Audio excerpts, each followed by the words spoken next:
powered by the Inside the Birds podcast. Now, live from inside the Matt Black Kia Studios, this is Football at 4. Football at 4 is powered by the Inside the Birds podcast. It's brought to you, of course, by our friends today at the Gallery Bar, Book, and Games at Ocean Casino Resort. All football season, we're here live today and every Monday. Cheers your favorite drinks while cheering on your favorite team. Go to the Gallery in Ocean Casino and go for the win. For more info, visit theoceanac.com. Must be 21 or older to play. Gambling problem, call 1-800-GAMBLER. This is Football at 4. Geoff Mosher is in the house as the Eagles win yesterday. And Jeff, maybe their most impressive, most complete win of the season. They did it with offense. They did it with defense. They actually had some good special teams. Yes, they were sloppy with the penalties yesterday, but even with the sloppy penalties, they were able to blow out the Tennessee Titans, who are, listen, are they a Super Bowl contender? Maybe not, but that's a solid team that gives people problems that many people thought had a good chance of coming in here, and with their style winning that fight, probably the most complete game for Philadelphia. Yeah, Mike, you hit the nail on the head when you say their style, because the Titans tend to get opponents lulled into playing the type of game the Titans want them to play. And it did look like that in the first quarter with all of the penalties and the false starts, that maybe that was going to be the case for the Eagles, that they were going to play a sloppy muckfest the way the Titans wanted them to. But that was really not the case. The Eagles were actually the aggressor. They were the more physical team. They were also the more finesse team. I mean, they threw the ball when they wanted to all over the Titans secondary. And that game was not as close as a lot of people thought it was going to be. Yeah, and I want to talk a little bit about some of the things that stood out in that game. And let's start with Jalen Hurts. I mean, obviously, he's had an MVP-esque season. He's at the top of all the betting lines of MVP. But yesterday may have been the moment for him, obviously, because the traditional voters, they're going to look at the passing stats. Hey, can you throw the ball? You're the quarterback. He might not have the numbers at the end of the year that Patrick Mahomes did, but did he answer a lot of questions for the detractors out there who have been wondering, hey, can the Eagles win if someone makes them throw the ball? Can they throw the ball down the field? Did those questions get answered yesterday, or is that a byproduct of the way and the style that Tennessee plays? I think what makes the Eagles perhaps the best team in the NFL is that they're the most complete team in the NFL.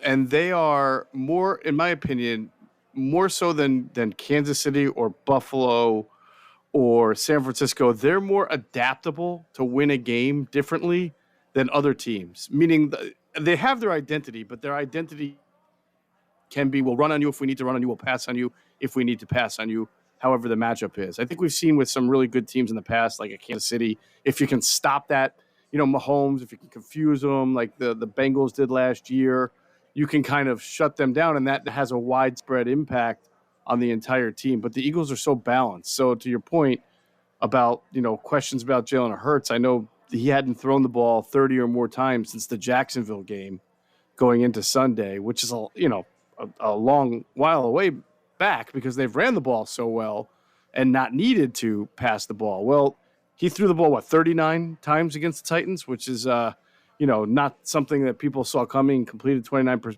passes. We talked a lot on Inside the Birds pregame live with Greg Cosell and Jason Avant about his ball placement this year and his deep ball throws. And I think both of those were on display. He has become one of the league's best deep ball throwers. And one to Devontae Smith was on target. The two to A.J. Brown, even though one of them got negated, were just beautiful throws. And he just orchestrates a really nice passing offense now, and he puts the ball where it needs to be. I can't imagine anybody would have any questions any longer about Jalen Hurts. Of course, he can have a bad game like any quarterback can have a bad game, but he's been far too consistent this year to think that suddenly he's going to go and not be a good, accurate, consistent quarterback going forward. Yeah, well, I mean, the detractors will be out there until they see him win a game in the playoffs. I guess that would be the situation. If they go into a playoff game and that happens to be the game when he doesn't have a good one, the questions will linger over a full 17-game season next year of whether or not, he can be the guy in a playoff game, right? I mean, we know that would be what's happening, but you're right. I didn't need to see yesterday. Hurts is sold. I had no problem with Hurts coming back this year. I mean, I remember going back to the offseason having people say they need to go get Russell Wilson, they need to get Deshaun Watson, they need to draft someone. I said, no. Let this kid. He showed me enough last year. He has far exceeded what I thought he could be. I guess the question is, Moshe, is this guy still climbing? Is he still getting better? Yeah, that was a big part of what we discussed on the pregame show yesterday. It's not like there's a ton of room for improvement because he's checked off a lot of the boxes as far as do you not bail the pocket early? Do you not get jittery at the sign of color, meaning the opponent's jersey? Do you see the field? I mean, and again, just like anybody can have a bad game or not. Greg Cosell pointed out that in the Indianapolis game, there were a couple of times where he did leave the pocket and didn't keep his eyes downfield, which is something he's been improving at. But for the most part, I mean, yeah, you can nitpick anybody and find some things, but I don't know other than I really don't know. I just think that he's a young quarterback, so he'll see more and he'll make adjustments as teams make adjustments to him, you would imagine. If he continues to do that, then he will continue to be one of the better quarterbacks in the league. He's never just like Drew Brees was never going to be Peyton Manning, right? Because Drew Brees didn't have Peyton Manning's arm. Jalen Hurts may never be a Josh Allen, but he doesn't have to be. You can be a very good quarterback. You can be a great quarterback in your own way, and he does as long as you keep doing what you do well. And so far, he's done that. Moshe, we can talk a lot about Jalen Hurts, and obviously that's where our attention and conversations are going to be geared towards, especially when he's an MVP favorite, the way he's been playing. Talk about the coaching staff and Nick Sirianni. I mean, this group, they're not going to get a ton of credit, rightfully so, as I just said about Jalen Hurts, but my goodness, I think I saw he's 18-4 since the flower ramble. We have to give this group a ton of credit. It's just it's amazing what this team has been able to do, how they beat teams up a bunch of different ways. How much credit does this entire group really deserve? A lot. It's flower power, man. That's right. A ton of credit. I'm not sure that every coaching staff is as willing to be as adaptable as this one is. Now you could say they were forced to be because this kind of offense is the best offense that is run for the personnel that they have.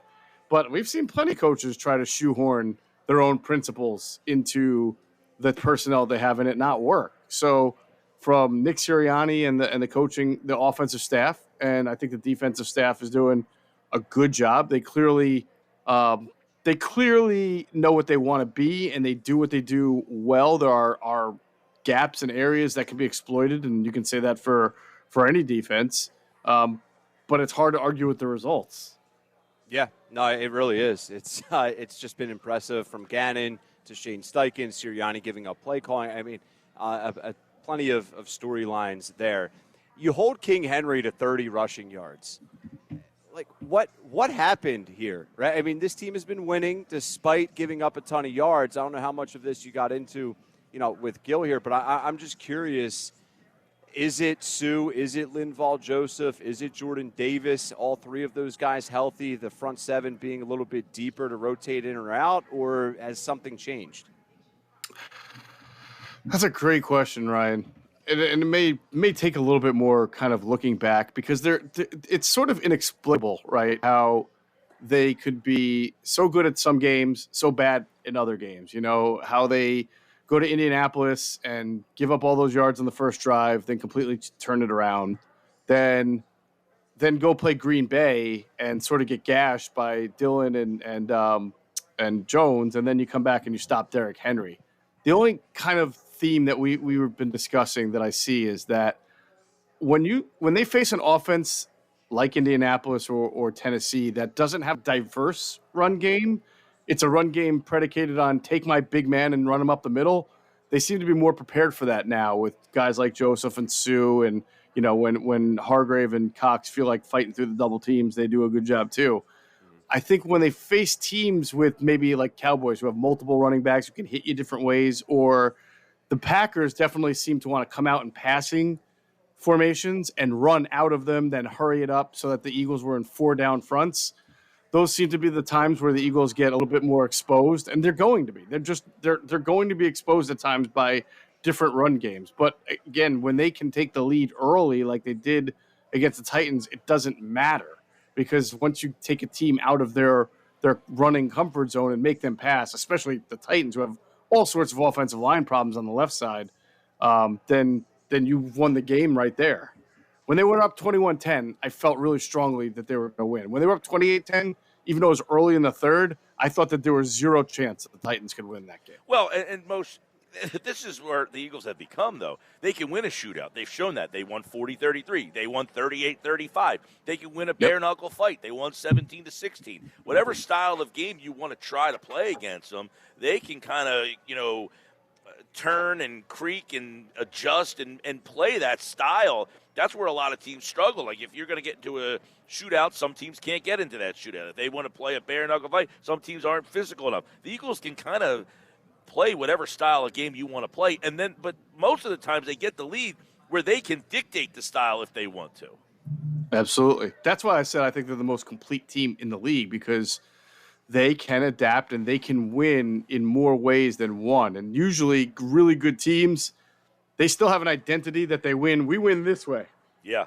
Whether it's we throw the ball, it's like we run the ball, whatever it is. Not to cut you off, but like the Chiefs are not going to come out on Monday morning to be like, hey, we ran the ball 40 times and won the game today. That's just not 100%. The way that they're going to win the football game. They're not going to win a game. Now, they did against the Titans 20-17 in overtime, but that's because, the Titans played pretty good defense. I thought what was most impressive, too, is the Titans had the streak of games where they hadn't give up 20. The Eagles had their way with them. Yeah, I mean, they made it look easy. That's probably the scariest part of it. If you're the Titans, you think, what just happened here? So that's why I do think they're the most complete team. Now, that doesn't mean they're going to win the Super Bowl. I thought the Packers were the most complete team in the NFL last year. They didn't get out of the second round. I mean, sometimes you just run into a game and the defense has a number and they figure it out and whatever. But I would have more faith in the Eagles, even if they're kind of stymied within a game, to then figure out plan B and execute plan B more than most teams when they're forced into plan B.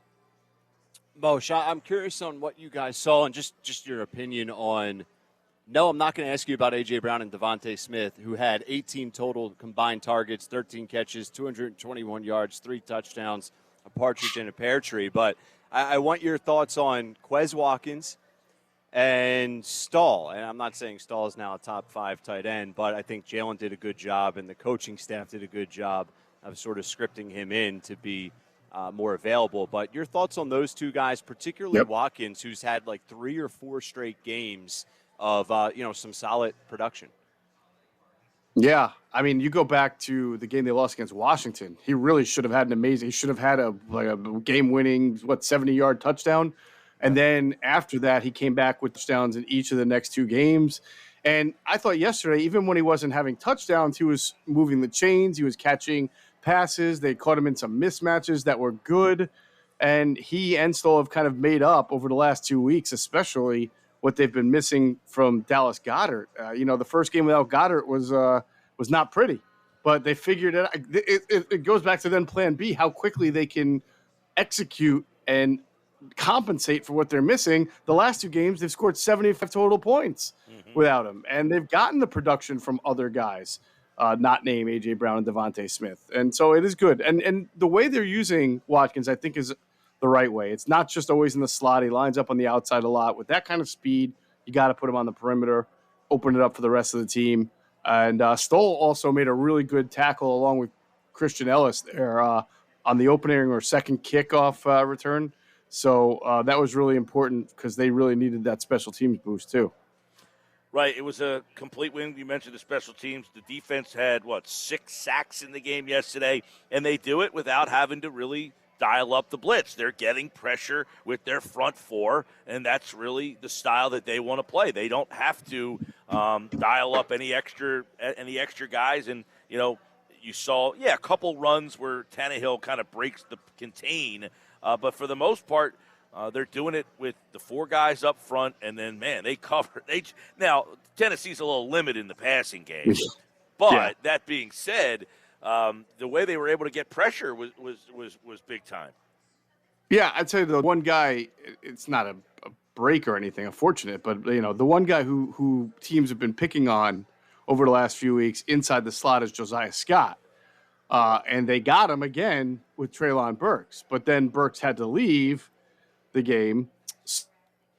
So that was a big sort of break, I guess, or favorable thing to happen for the Eagles that thank God Burks was able to get up and go to the locker room, and I guess he's okay. I haven't seen any follow-up, but that was a benefit for the Eagles that he was not able to play the rest of the game, because he would have given Josiah Scott some problems there for the whole game. I probably the way things have gone. You saw Pittman do it. You saw McLaurin move into the slot a couple weeks ago. You obviously saw Christian Watson get his big plays from the slot last week against the Packers. So we'll see. Maddox, it'll be interesting to see if he gets activated into the 21-day window, which he probably you would think he would, but that doesn't necessarily mean he'll definitely be able to play for the first game anyway. But they've been able to compensate without him.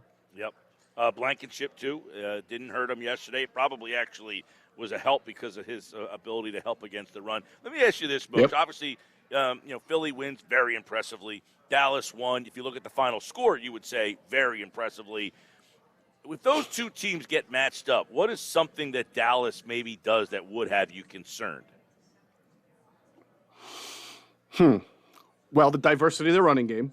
I think they'll run the ball against the Eagles more like the Packers did, which is, draws, ISOs, different, whether you're going to hit him with Ezekiel Elliott, you're going to come out 3 wide receivers and Tony Pollard so that you catch the Eagles in a 4-man front. Then you get a big run, or you may pass out of it, get CeeDee Lamb in the slot. Then all of a sudden you're hurrying it up and trying to run out of it. So the only thing is, like, a team like Dallas and maybe San Francisco until the injury there with Garoppolo, only a team that can really ball control and keep the ball out of the Eagles' hands and play good defense has a chance to hang with the Eagles there or even beat the Eagles. Mm-hmm. All right. Well, no answers to these questions will be official until they meet up that game on December 24th, regardless of who wins that game, that will just be another chapter, right? It will not be settled until they face off in the playoffs. And right now, you guys all agree that they're the two best teams in the NFC after what happened with I like San Francisco up until losing the quarterback. Yeah, definitely. And the Vikings, it's not that I like them that much, but they're the ones that are making this thing kind of linger out, because they're the one team that's making the Eagles say, we can't slip because we're trying to get the number 1 seed, and they're just 1 game behind us, even though we already beat them. So that them continuing to win is making that Eagles-Cowboys game start to look like it's going to have to be significant, because they're still going to be a couple of weeks after that. So it's not like the Eagles – it's very unlikely the Eagles will have clinched the number 1 seed by that game. The other thing with that is that if Minnesota is still lingering at number 2, Dallas, would be in a situation where they would have to play Philly in the second round instead of the NFC Championship game if everything played out, because they would be the 5 seed, and then they would play Tampa Bay instead of, the possibility of winning the division and, Philadelphia dropping down to 5. So it looks like no matter how you slice it, Philly and Dallas, if they meet, would be in the second round of the playoffs, not the NFC Championship game, because of, the way the seedings go. Yeah. It's funny. There's not that many weeks left, but there's a lot of change, especially now San Francisco losing their quarterback. And will they lose their division at Seattle now because of it? We'll see. I mean, there's a whole lot of movement that could go on here. Yeah, and because Minnesota, we've looked at their schedule. Yes. They might not lose another game all year. I mean, they will not be an underdog. I would imagine that Minnesota will not be an underdog in any game the rest of the year. Lions, Colts, Giants, Green Bay, Chicago. Wow. Pretty weak. Yeah. It's weird because they'll be favored, but in any one of those games, you can maybe not all, but Chicago is sort of annoying. The Giants can be annoying.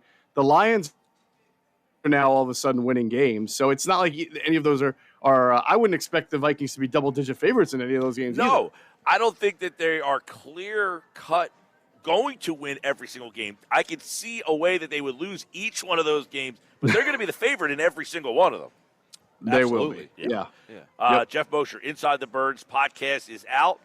InsideTheBirds.com for more on the win. And, of course, they're getting ready for the Giants this week. Giants, of course, tied the Commanders, so probably help them out. I mean, both teams got a win sort of in that game yesterday. But with the tie, the Giants stayed in the playoffs. Washington actually fell out, and Seattle is the new 7 seed. They got to win against the Rams. All right, Geoff Mosher's back on Wednesday here on Football at 4 here on the Sports Bash Live, 97.3 ESPN. Thank you, Moshe. You got it, guys. Have a good one.